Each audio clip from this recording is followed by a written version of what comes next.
Prazer, eu sou o Luca Leal, você está no meu canal e hoje vamos falar de um filme um tanto quanto desconhecido, Olhos de Serpente.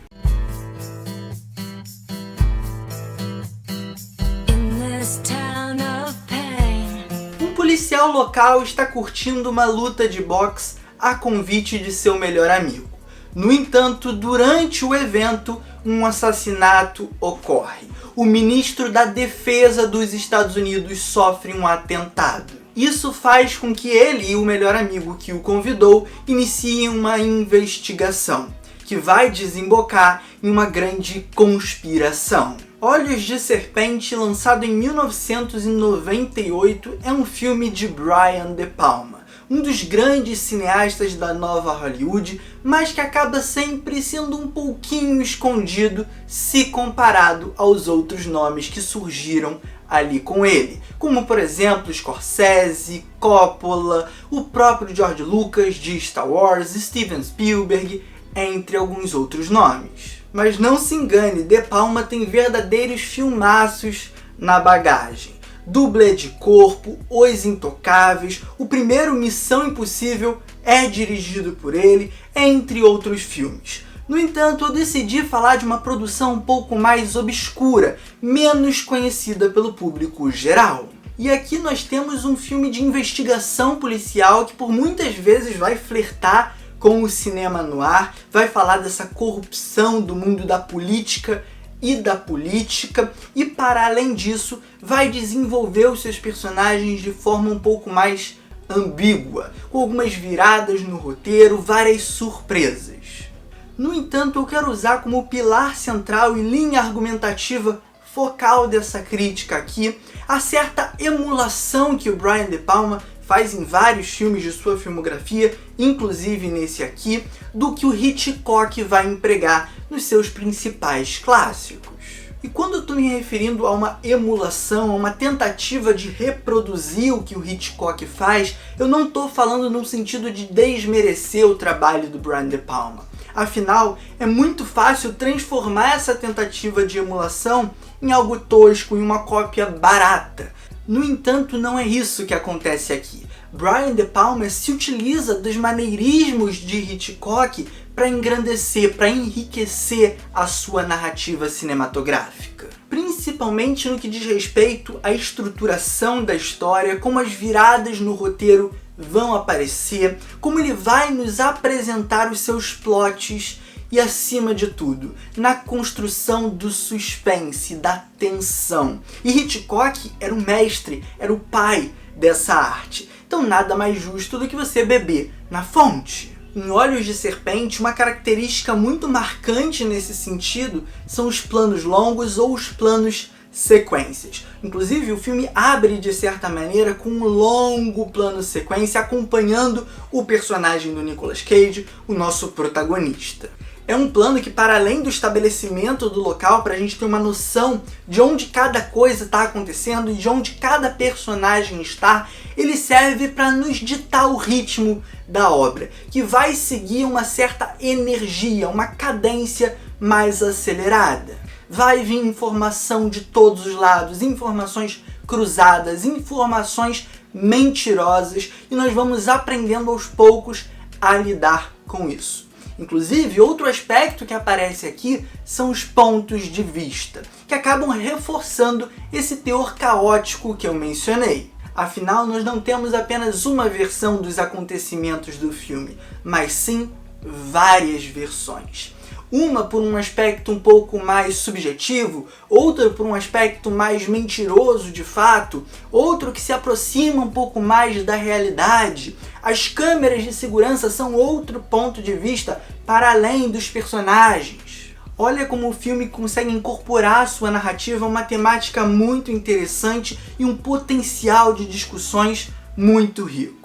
Inclusive, é válido destacar que por muitas vezes essa questão do ponto de vista transcende o quem está contando a história e a câmera se torna o personagem. Nós começamos a enxergar o mundo através dos olhos deles. Isso é muito legal. Existem uns planos ali, inclusive, que ele faz umas brincadeiras com o espelho. Cara, é de uma beleza. O trabalho da fotografia é muito eficiente nesse sentido, porque a gente assume o ponto de vista de alguém, essa câmera subjetiva, e não existe estranhamento. Muito pelo contrário, isso está integrado ao filme. E é até interessante perceber como em alguns momentos chaves ele decide quebrar essa imersão a qual ele mesmo nos submeteu.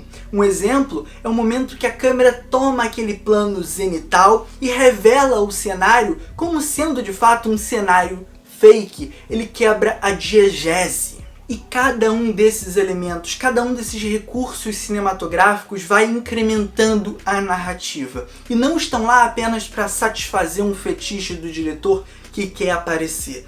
Muito pelo contrário. Inclusive, tudo isso vai sendo incorporado de forma discreta, como eu já mencionei anteriormente, de forma orgânica, natural, fluida. Não é à toa que esse é um daqueles filmes que vai te ganhando aos poucos e quando você vê já está completamente imerso. No começo você vai ter um estranhamento, vai se sentir incomodado pela velocidade e a quantidade de informações que vão sendo jogadas, mas aos poucos você vai se entendendo como parte daquele mundo e como uma peça quase que ativa até. E aí você já está na ponta da cadeira, roendo as unhas e tenso pela próxima revelação, pelo próximo acontecimento e muitas vezes teorizando, porque o filme vai esconder uns segredinhos ali que antecipam acontecimentos futuros e você pode perceber, você pode sacar e andar uns passos à frente do protagonista. E aí, já que eu falei dele, inclusive já o citei anteriormente, nós temos o Nicolas Cage como esse policial de moral questionável. Ele já fez ali já aceitou alguns subornos, ele ali coage umas testemunhas, ele agride uma galera, mas aqui aos poucos ele se vê obrigado a assumir o papel do herói, do mocinho.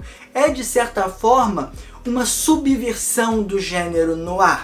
E essa questão dele se transformar no mocinho, se começar a se adequar a determinados padrões, vai se refletir no figurino, na própria interpretação e como a câmera começa a retratá-lo. E até algo que eu notei é que quando ele tem a troca de figurino para aquela coisa mais sóbria, mais discreta, para aparecer para mídia, para aparecer para imprensa, ele muito me pareceu os personagens do James Stewart na filmografia do Hitchcock. E é um ator que costumeiramente interpretava o mocinho, o herói das histórias. E diga-se de passagem, o personagem do Gary Sinise me lembra muito também a caracterização e até a forma de interpretar dos antagonistas de Festim Diabólico. Antagonistas e protagonistas, né? Porque naquele filme eles assumem o mesmo papel. E aí você percebe que toda essa homenagem, digamos assim, ao estilo Hitchcockiano transcende a apenas uma cópia ou coisa do tipo. No entanto, nem tudo são flores e eu tenho meus pequenos probleminhas, minhas pequenas ressalvas com o filme. E todas elas dizem respeito ao final. Tanto por eu achar um tanto quanto acelerado, eu acho corrido, e ele não consegue desenvolver determinadas viradas que ele estabelece, e tudo fica meio superficial, fica estranho, quebrando toda essa naturalidade que o filme construiu até então. E além disso, eu acho algumas resoluções um tanto quanto mal resolvidas, não tão bem construídas previamente para aquele desfecho em específico. E aí fica soando um tanto quanto artificial. Inclusive, eu não sei se existe esse papo, eu não pesquisei sobre isso, mas eu sinto um cheirinho de final de produtor ali. Não me surpreenderia se aquele final fosse uma versão gravada depois e que houvesse um final alternativo do Brian De Palma. Não estou dizendo que foi isso, não estou dando uma certeza, mas esse final me soa como tal. Mas meus problemas com a obra são basicamente esses, e todo o restante que eu mencionei com vocês eu só consigo tecer elogios. É um filme que eu assisti por recomendação do Danda do Ouvida O Vasco, que inclusive é um cara que curte muito cinema, a gente já trocou bastante sobre a sétima arte, então valeu Danda pela recomendação, curti demais, ainda tô te devendo o Salário do Medo. E esse filme de certa forma me fez olhar com outros olhos para o cinema do De Palma e vou atrás de tanto rever filmes dele que eu já assisti, como assistir novos filmes que eu ainda não dei uma chance. Adorei esse resgate ao cinema de suspense Hitchcockiano, é uma carta de amor para quem é fã do diretor, meu caso, é um dos meus favoritos, um dos meus queridinhos. Gostei também de ver Nicolas Cage nesse papel, a qual ele se adequa muito bem. Um começo um tanto quanto caricato, mas aos poucos ele vai se encontrando e estabelecendo um personagem até que marcante. Mas e você, já assistiu Olhos de Serpente? Me conta aqui nos comentários, e se não viu ainda, também bota aqui nos comentários o que você achou da crítica. E pega a dica, hein? O filme tá na Star Plus. Não perde a chance e vai lá conferir. E aproveita para se inscrever no canal, ativando o sininho para receber as notificações, compartilha com os amigos e deixa aquele like maroto que ajuda demais a fortalecer aqui o canal. Valeu? Um forte abraço e fui!